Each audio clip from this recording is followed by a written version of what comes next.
हिंद। आज हम पढ़ रहे हैं चैप्टर 4 इतिहास का, जो है भारत में राष्ट्रवाद। हम लोग इतिहास में चैप्टर 1 पढ़े थे, यूरोप में राष्ट्रवाद। आज चैप्टर 4 पढ़ रहे हैं भारत में राष्ट्रवाद, जो कि हम इनमें से जितना आपको वीवीआई ऑब्जेक्टिव है ना, वो सब यहाँ बता दे रहे हैं। जितना वीवीआई ऑब्जेक्टिव है उसको सब ऐसा ट्रिक बता रहे हैं कि आप लोग कभी भी उसको क्वेश्चन आंसर दोनों एक में मिला दिए हैं और घोर के पिघाई लीगल, ताकि इस बार के एग्जाम आपका बेहतर में बेहतर जाए। इसलिए आपको पूरा रखना चाहिए। बाबू एक और बात बता दें, जो ये भारत है ना, इसमें ना याद रखिएगा हर तरह का आपने ऐसे इस देश में ऐसा ऐसा योद्धा पैदा हुए, इस देश में ऐसा ऐसा माने नेता पैदा हुए कि जो देश को कभी आगे बढ़ाते थे कभी पीछे बढ़ाते थे। पहले के नेता जो आगे बढ़ाना देश के बारे में सोचते थे, देश के भलाई के बारे में सोचते हैं। अब के नेता अपने बारे में सोचते हैं। तो वैसे यहाँ पे मिलेंगे भारत में राष्ट्रवाद, जो कि राष्ट्रवाद हम बताए थे कि ऐसी भावना जो समाज राष्ट्र को एकता में लाती है उसे राष्ट्रवाद कहते हैं। उसी प्रकार हम आज आपको बताने वाले हैं कि चैप्टर 4 इतिहास। याद रखिएगा, हम इतिहास में कौन चैप्टर पढ़े हैं? चैप्टर 4 पढ़े, जो कि भारत में राष्ट्रवाद है। क्या है? भारत में राष्ट्रवाद है। तो उसमें सबसे पहले सुनिए, कह रहा है कि गदर पार्टी की स्थापना किसने किया था? तो लाल हरदीवाल ने 1913 में किया था। क्वेश्चन पूछेगा गदर पार्टी की स्थापना किसने और कब किया था? तो आंसर में ठीक लगाइएगा, लाल हरदीवाल ने 1913 में किया था। कब किया था? लाल हरदीवाल ने 1913 में किया था। याद रखिए, गदर पार्टी की स्थापना किसने किया था? लाल हरदीवाल 1913 में किया था। दूसरी क्या है? जालियाबाग हत्याकांड कब हुआ था? 13 अप्रैल 1919 में हुआ था। जालियाबाग हत्याकांड 13 अप्रैल 1919 में हुआ था। एक और बात आपको बताने वाला है कि जो जालियाबाग, देखिए जालियाबाग में ना जनरल डायर जो था, जनरल अंग्रेज के जो था जनरल, वो क्या क्या हमारा निहत्तों भारतवासियों पर गोलियां बरसवा दी थी। निहत्तों भारतवासियों पर गोलियां बरसवा दी थी। हमारे भारतवासी यहाँ पे वहाँ बैठे थे, एक भी हथियार के साथ नहीं गए थे।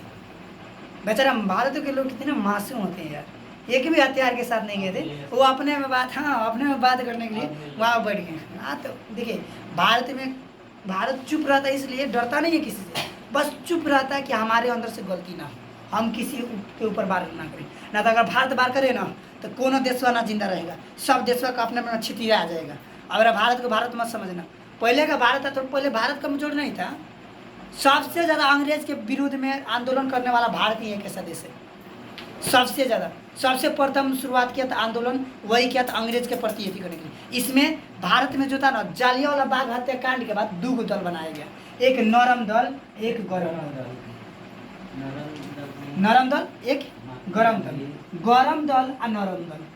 नरम दल का अध्यक्ष थे महात्मा गांधी। महात्मा गांधी के सिद्धांत क्या था कि महात्मा गांधी का सिद्धांत क्या था कि कोई अगर एक गाल पर मारे ना, उसको दूसरा गाल बढ़ाना। अब यहाँ है ना, उनका सोचता कि कोई एक गाल पर मारेगा दूसरे का बढ़ा देगा ना तो नहीं मारेगा।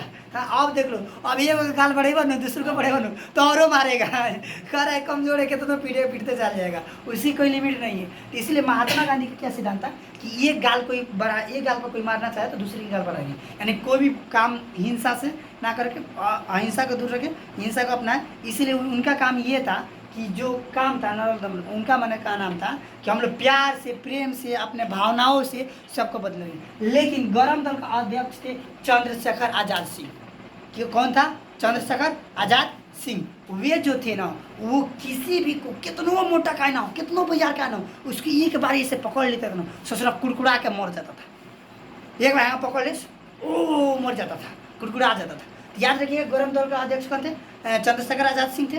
और नरम दल का अध्यक्ष कौन थे? महात्मा गांधी थे। महात्मा गांधी के में आते थे लोग पंडित जवाहरलाल, जितना बूढ़ो लोग था वो इसमें थे। जितने हमारे देश के बूढ़ो नेता लोग था, बूढ़े नेता लोग, वो सब नरम दल में थे। और जितने नया जवान का आया था लोग, वो सब हमें गया था। जैसे भगत सिंह, राजगुरु, सुखदेव, हाँ, ये सब इसमें गया था। चंद्रशेखर आज़ाद सिंह, ये सब इसमें था। सुना ना? तो ये बाबू हमारे देश के प्रकृति के बहुत वीर योद्धा, बहुत शहीद क्रांति, देश क्रांति मैंने आए थे लोग बहुत ज़्यादा।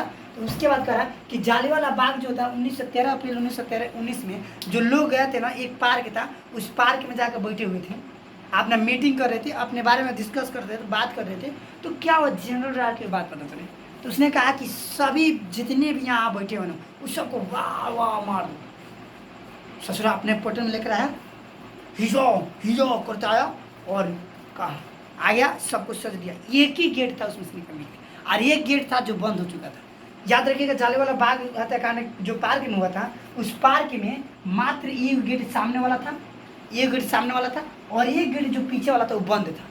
ये गेट सामने वाला तो क्या हुआ, सामने वाला गेट का यहाँ पर तोप का जो था ना टोंक वो लगा दिया, बाकी अपना सैनिक को ऐसे फैला दिया ऐसे, और फैलाने के बाद ना वो एक बार क्या सब ससुरा ने क्या किया कि फायर, जब फायर किया तो हमारे लाखों निर्दोष लोग मारे गए।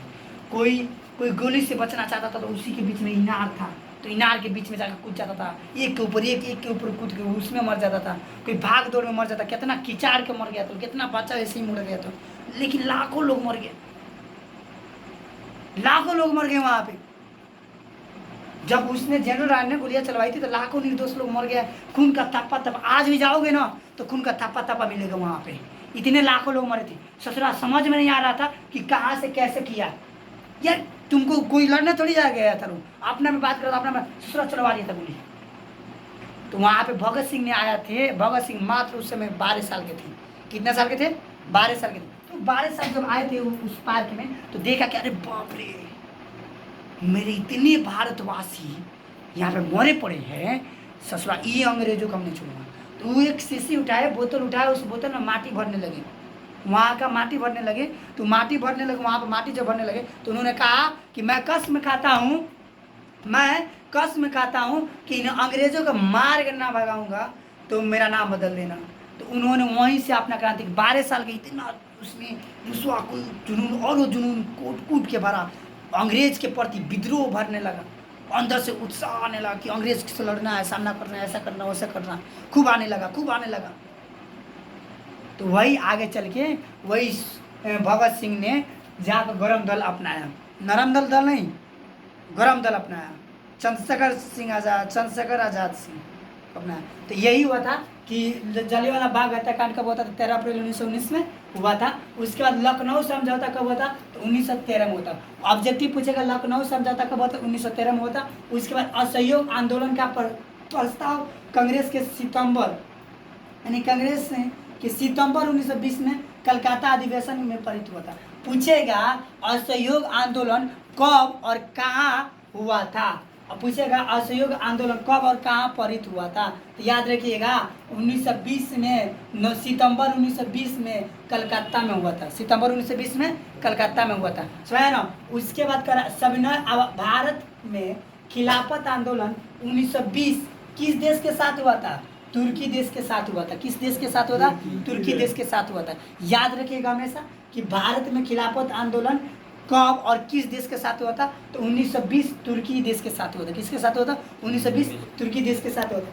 सविनय अवज्ञा आंदोलन पूछेगा, सविनय अवज्ञा आंदोलन कब और किस देश के साथ हुआ था, तो कब हुआ था 1930 में, सॉरी 1920 में तुर्की देश के साथ हुआ था। किसके साथ हुआ था, 1920 में तुर्की देश के, मतलब भारत में खिलाफत आंदोलन, सॉरी भारत में खिलाफत आंदोलन कब और किस देश के साथ हुआ था, तो 1920 तुर्की देश के साथ हुआ था, 1920 तुर्की देश के साथ हुआ था। अब करा सविनय अवज्ञा आंदोलन कब हुआ था, किस आंदोलन से शुरुआत हुआ था। पूछेगा कि सविनय अवज्ञा आंदोलन कब हुआ था और किस आंदोलन से शुरुआत हुआ था, तो 1930 में दांडी यात्रा से शुरुआत हुआ था। किस आंदोलन से शुरुआत होता, दांडी यात्रा से शुरुआत हुआ, दांडी यात्रा से शुरुआत होगा। सविनय अवज्ञा आंदोलन 1930 में हुआ था, याद रखिएगा। उसके बाद करा पूर्ण स्वराज की मांग का प्रस्ताव कांग्रेस के 1929 के लाहौर के अधिवेशन में पारित हुआ था। कहेगा क्वेश्चन कि पूर्ण स्वराज की मांग का प्रस्ताव कांग्रेस के कब हुआ था, पारित हुआ था, कब पारित किया गया था, कहाँ पारित किया था, कब और कहाँ पारित किया था, तो याद रखिएगा 1929 से लाहौर में पारित किया था। कहाँ पारित किया था, लाहौर में पारित किया था। याद रहेगा ना कि सविनय पूर्ण स्वराज की मांग का प्रस्ताव कांग्रेस के कब और कहाँ पारित किया था, याद रखिएगा लाहौर अधिवेशन में, लाहौर 1929 में लाहौर में हुआ था, 1929 लाहौर अधिवेशन हुआ था। वल्लभ भाई पटेल को सरदार की उपाधि बारदोली किसान आंदोलन के दौरान हुआ था, बारदोली किसान आंदोलन के दौरान हुआ था। पूछेगा ऑब्जेक्टिव में वल्लभ भाई पटेल जो थे, वल्लभ भाई पटेल, उनको सरदार की उपाधि किस आंदोलन के बाद हुआ, वल्लभ भाई पटेल को सरदार की उपाधि किस आंदोलन के बाद हुआ था, याद रखिए बारदोली किसान आंदोलन के दौरान हुआ था, बारदोली किसान आंदोलन के दौरान उनको उपाधि मिली थी। उसका रापा विद्रोह कब हुआ था? 1916 में हुआ था। रापा विद्रोह कब हुआ था? 1916 में हुआ था। रापा विद्रोह कब हुआ था? 1916 में हुआ था। बाल गंगाधर तिलक और एनी बेसेंट ने होम रूल लीग को आंदोलन को शुरू किया था। पूछेगा बाल गंगाधर तिलक और एनी बेसेंट ने किस आंदोलन को शुरू किया था? तो होम रूल लीग आंदोलन को शुरू किया था। होम रूल लीग की आंदोलन की शुरुआत की थी। अब कह रहा खिलाफत आंदोलन के नेता महात्मा गांधी थी। अब पूछे खिलाफत आंदोलन, ये याद रखिएगा, खिलाफत आंदोलन कब शुरू हुआ था? खिलाफत आंदोलन कब शुरू हुआ था जी?